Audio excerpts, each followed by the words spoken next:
Hello again guys, mega love shoutout and welcome again sa ating channel. So for today's video ay gagala ulit tayo sa ating break time and dito sa ating malawakang park, ang paboritong tambayan ng mga housekeeper dito sa Japan. Hindi na po ito bagong park guys, ito po ay ang park ng Arisugawa kung palagi kong tinatambayan every Friday ng afternoon client ko.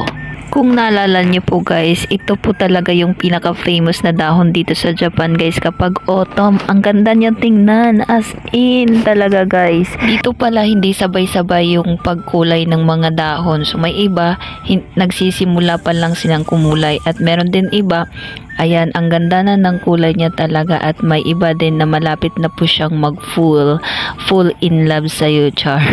Sobrang lawak nga ng park na to guys, as in ang mga puno naman na ganito guys ay nagsisimula ng mga nagpo-full yung mga dahon nila. Ubus ng mga dahon guys. Yun! Nauuna na sila.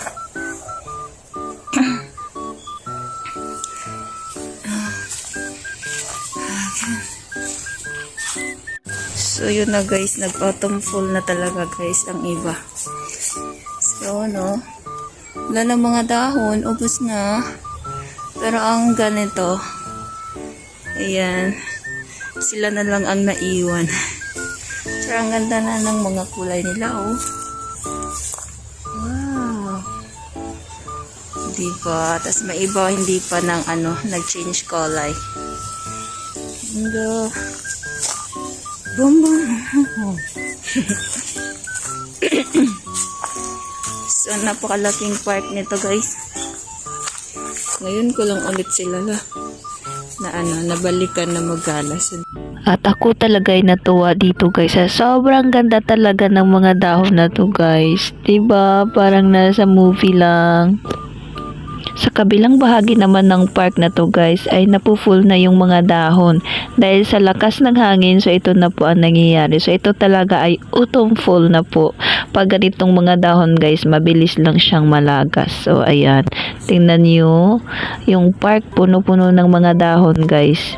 At yung iba wala na talagang dahon. Tapos ko pong umikot guys ay kumakain na muna ako at tambay muna ng mga 1 oras din guys. So sa lahat ng mga nag-a-apply at may mga pangarap na makapunta po dito sa Japan or kahit sa ibang bansa, anumang mga pagsubok na darating sa inyo, ayan, ipagpatuloy nyo lang palagi yung pangarap nyo and magkaroon lang po kayo ng pursige sa buhay para po makamtan nyo po yung mga pangarap nyo. Pabagsak man kayo sa unang salang, wag po kayong titigil, line up lang po kayo ulit. At saka wag po kayong maghintay ng isang lamang agency, kundi mag-apply po kayo ng maraming agency guys. Basta pag-ingat lamang po kayo at saka i-check, double check lang po ninyo yung mga agency na a-applyan nyo. Sipag at syaga lang talaga guys para sa inyong mga pangarap. So yan lang guys, kung gusto nyo pa po ng mga tips, just click lang po sa ating playlist. Andyan lang po naka-upload po para po sa mga katanungan nyo about sa housekeeper and mga tips natin. So may mga ginagawa pa kong mga video yan. So try nyo lang po kapag may mga time kayo, mag-scroll na lang po kayo sa ating mga playlist dyan. So see you guys and thank you so much for watching. God bless you.